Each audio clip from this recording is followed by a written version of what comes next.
Hello, everyone. Thank you very much for watching today. And first, I'm going to check to make sure my Facebook is going live. And remember, if for some reason you're watching this live and the sound goes off or my internet connection goes in and out, I will re-record and upload a new one. But today we're talking about communication. I thought that this is the first Monday of the new year. I want to talk about something that's important to good business and good customer service and doing a good job with your clients to get referrals and build your business. Communication is the number one skill you need to have as a good realtor and a successful realtor, and what to do with your business to make it grow. And if you're not getting the referrals, now it's just like I use this comparison. A lot of people will go to a restaurant and they might not have the best experience, but not so bad where they want to complain. All right. Not so bad that they want to complain, but just okay enough where they're not going to recommend to their friends. They're not going to go on to Yelp and say they had a great meal there, great service there. They just won't ever go back. So they didn't complain. The service was fine. They ate their meals. They didn't send it back. It was fine. But until similar to real estate, if you are not getting referrals or you're not building a connection with your clients after the sale and after the closing to get referrals, then you're not communicating well. You're not giving a good service to yourself and your business. Again, you have to communicate where over communicate and get to a point where you're giving the service well more than they ever even imagined you could and want to give you referrals. And you have to do that all by communicating. And then there's basically four things that I've learned over the years that you need to really master to communicate well with people. So here are those four things. I'm going to say all four of the things, and then I'm going to kind of go back and explain what you should be doing with all of those. So number one is you have to know what they want. Number two, you have to discover their challenges. Two or three, you have to provide the solutions to their challenges. And then four, you have to cast a vision, which is very important. Casting a vision of what your service and what all the things that you're going to do for them. So there are no surprises for them, and they'll stay with you. So I'm going to kind of go back in a little more detail. So number one, you got to know what they want. You can't just assume. I know the first reaction agents have when you just know what someone wants. Well, they want to buy a house, or they want to sell their house, and they want to sell it for quickly and at the most money possible. Yeah, those are points in that, but you have to, like, have you heard the term before? God gave you two ears and one mouth for one reason, and that is to listen twice as much as you talk. That's very important. So some agents, they're great agents. They do a good job, but sometimes they talk twice as much as they listen, and they really don't hear everything that their client wants. And I know what I mean. I know when there's lack of inventory, there's only a certain number of houses, and you're like, hey, they wanted to buy a house. I showed them the 5 houses on the market, and they bought one of them. I'm doing a great job. But no, you have to listen to them and find out what they want from you, and look past the sale. Look past the sale, because this is where your business grows. Find out what they want as a great lifetime real estate advisor. Because sometimes I see agents that were selling houses so fast. Their sellers are selling them in a day. They're gone in 30 days, 45 days.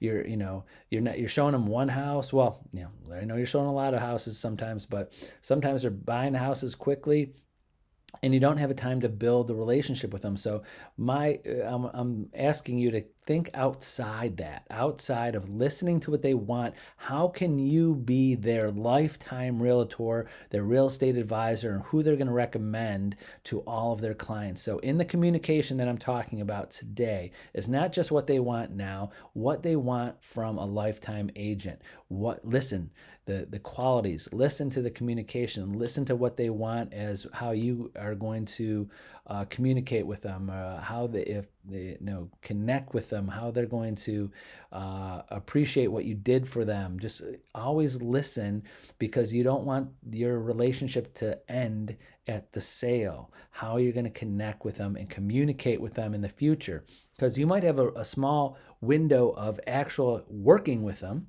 Imagine this. Some people only buy a house every 7 years. So you might be working with them now for 30 days, 60 days, 90 days, hopefully not too longer than that. But you're going to have a relationship with them for years. So I'm talking about that communication. Number 2, discover their challenges. So especially at the beginning of when you're building a relationship with them and what they want, their challenges of buying a house. I'll use that as an example. How fast, how many children do they have? The school system, what time of year, what price range, bedrooms, bathrooms, they want to be in a main street, not on a main street. They want to be in a corner lot. Do they want to be, have acreage, find out their challenges. And we know any agent that's been in the business a while, sometimes we've found out after a month or two into it that what they told us is not actually everything that they want. Yes, they will take a house that has 3 bedrooms, not 4 bedrooms. Or they said they wanted 2 acres, but they're fine with this half-acre lot, or a quarter of an acre lot, if it's in a community, or they change their minds sometimes. So you got to find their challenges and what they really are interested in, what they're trying to, why they're buying a certain type of house. Bedrooms, bathrooms, school systems. Sometimes you think they're strict, but they're not so strict on where they're going. So find out the challenges of why they're buying and what you're looking for, and how you're going to help them with that. 3, provide solutions. Kind of what I just said is listen and provide solutions. Well, listen, there's only 5 houses for sale in your price range in this city and this way, and you want to be in this school system. But if you're actually in the city next door, you're still in the same school district. The prices are a little bit more reasonable. These streets, might not have the lots you want, but has more bedrooms, bathrooms. You have to look outside the box. Don't always go by exactly what they are thinking. Sometimes you got to give them some options sometimes. I mean, you don't want to drive them around, because that upsets clients too if you're driving them around, but you're giving them more solutions to what they're looking for, and you never know what they might choose, because some people are so specific when they're online themselves, looking at Zillow or Realtor.com. They're looking at certain streets or certain cities only in this price range. They don't go 1,000 over, or they don't go 1,000 less. They're like, listen, this is, 10,000 less than the minimum price range, but this is a same size house, might need a little work, but everything is included in what you want to say, other than the condition might need some updating. So always give them solutions to their challenges. And again, the more solutions you give them, the more you show them that you're there understanding their challenges and giving them other ideas, shows your value, shows you're thinking about this, you're doing this, you're not just an order taker, like show me these houses done, and you're not having a dialogue with them and discussing things with them. And last is you have to have a vision. You have to cast a vision, show them a vision. So just in an example is in any type of service, like if something went wrong with your car and they need to fix something. Sometimes when you get good service at a repair shop or the dealership, they're going to explain to you the whole process if you want to listen. They're like, well, we have to do this, we got to do that, we got to order this part, that part, then we're going to bring it into the shop and we're going to have to fix this and that. And they kind of cast a whole all the different things that they do and we're going to do and watch over you. I use that as somewhat of an example. So when you have a client and it's a first time client that you're working with, or even it doesn't have to be a first time client, but you got to show them and cast a whole vision from start to finish of what you're going to do. The reason is that I see a lot of agents, not too many, but some, that halfway through a sale, all of a sudden the buyer just goes somewhere else and goes to another agent. Why does that happen? Normally when you lose a buyer or lose a seller after, maybe a house doesn't sell at a certain period of time, your listing expires, or we've had seen sellers that, about a month into it, 2 months into it, and they talk to another agent and try to, want to get out of their listing agreement because they want to go with someone else. That when that happens, we'll just start with the listing. I know 100% that agent just didn't have a good communication with that client. They have that seller, and maybe did not explain and cast a vision of start to finish of all the things that they're going to do from start to finish, the steps of the process, and in their giving them great service and how they're going to get them to the end result of selling their house. And another agent came into the picture and showed them their view and now wants out of the first listing agreement. If that's happened to you, that's probably why it happened. And then with a buyer, especially in this market, if they're not finding the right houses quick enough, or the lack of inventory, I see agents losing buyers all the time because just because there's a lack of inventory, and don't connect and communicate with them often enough and show them their vision of all the things you're going to do to continue watching for new houses coming in the market, or outside the area just in case it meets their criteria, or all of the things that you're going to be doing in the background to help them with their home search. So casting a vision, showing them everything that you're going to be thinking about, everything that you're going to be constantly doing.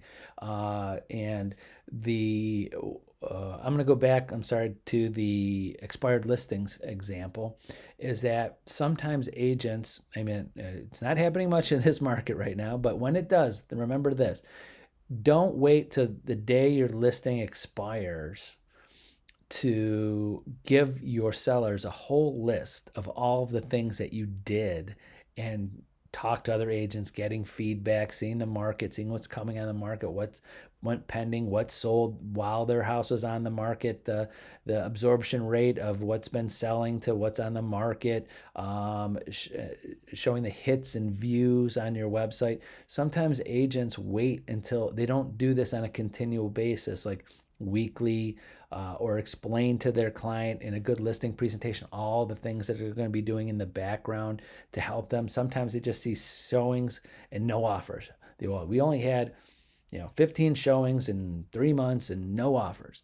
They don't see any of the other things. So in that example, for losing a buyer and or losing a listing when it expires, is that you didn't show your vision. You didn't cast your vision. You didn't explain to them from start to finish all the things that you're going to be doing to look out for them and give them great service and find the house they want, or sell their house for the highest price in the quickest time for them. So again, those 4 things for effective communication to help build your business and keep the business that you have is: know what they want, discover their challenges, provide them solutions, and cast your vision of the complete overall great customer service and communication that you're going to give to them from start to finish. And then what I said earlier too, think about how you're going to communicate with them after the sales, for years ahead, how you're going to communicate with them, because that's when that really is important in getting referrals, getting more business, being their preferred realtor. So no matter, you don't have to worry about 5 years from now, 7 years from now, if you're in constant communication with them, that you know that they're going to use you again when they sell that house, or buy a new house, or buy a second home or vacation home, something. So you got to always think about that communication too, how you're going to communicate after the sale too. So hopefully that helps, but I could go on for hours about this. But remember, use me as a resource. Feel free to call, text, email me. We'll set up some time. We'll go over this more in detail. Maybe you could tell me some stories. A lot of this that I just came up with and explained to you today is from years of experience of working with agents and seeing agents get new clients, get referrals, lose business too. And that's how this topic came about, and how I felt it was very important to start the first Monday of the year off with one of the most important things is effective communication. So that's it for today on Monday. We'll see you tomorrow, Tuesday, high noon. And remember, feel free to call or text me anytime. Have a great day, everyone. Bye-bye.